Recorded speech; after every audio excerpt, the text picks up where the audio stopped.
Tuhan, aku lelah. Saya Agustinus. Selamat datang pada channel Touching Heavens, tempat kita mengenal dan belajar kebenaran firman Tuhan dalam Alkitab. Karena Alkitab membimbing hidup kepada Kristus. Mohon like dan subscribe untuk membantu channel ini bertumbuh dan firman Tuhan semakin diwartakan. Pada kesempatan hari ini, kita mendengar pesan firman Tuhan, terutama bagi Anda yang ngeklik video ini karena membaca judulnya dan merasa aku banget ini.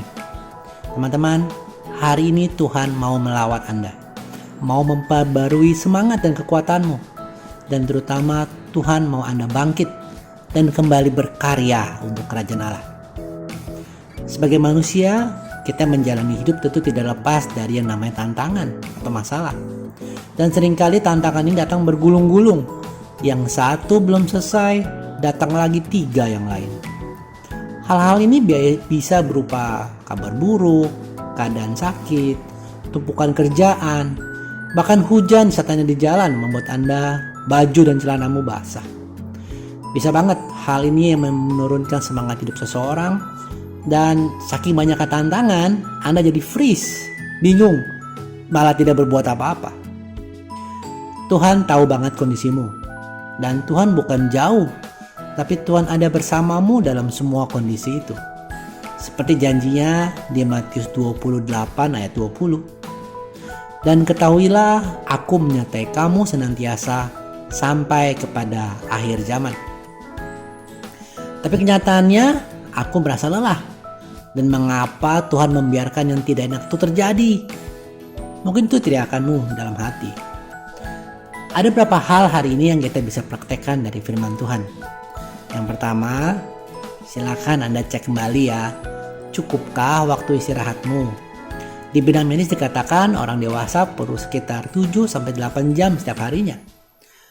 Tapi mungkin Anda tidak punya waktu sebanyak itu untuk tidur, karena banyak tanggung jawabmu, mengurus keluarga, mengurus toko, mengurus orang tuamu yang sakit, ataupun hal-hal yang lain.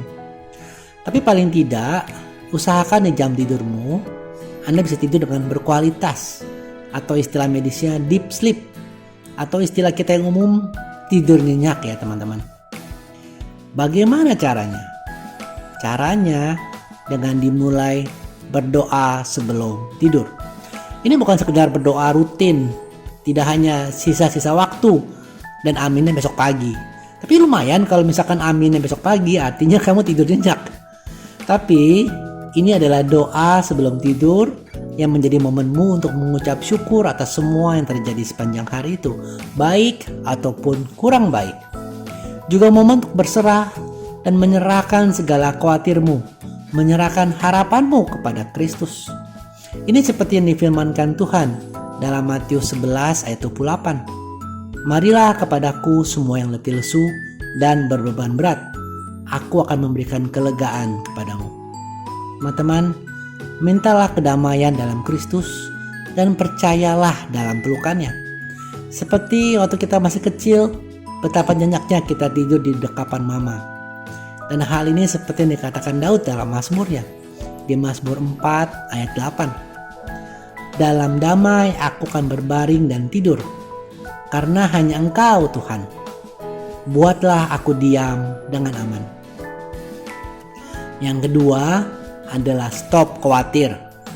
Sering kelelahan kita bukan sebenarnya karena masalah atau tantangan, tapi lebih karena pikiranmu yang terus makin khawatir, makin ruwet. Atau istilah zaman sekarang adalah overthinking ya teman-teman. Nah, firman Tuhan mengingatkan kita hari ini, 1 Petrus 5 ayat 7. Serahkanlah segala kekhawatiranmu kepadanya, sebab dialah yang memelihara kamu. Teman-teman, lakukan yang terbaik yang kau bisa. Kemudian berserahlah pada kuasa Tuhan. Ingat, bekerja dan berdoa. Jadi jika sudah tidak ada lagi yang Anda bisa lakukan, stop khawatir. Bahkan stop berpikir. Tapi mulailah mengangkat pujian, doa kepada Tuhan. Seperti janjinya, Anda akan mendapatkan kekuatan yang baru. Di Yesaya 40 ayat 31. Tetapi orang-orang yang menanti-nantikan Tuhan mendapat kekuatan baru.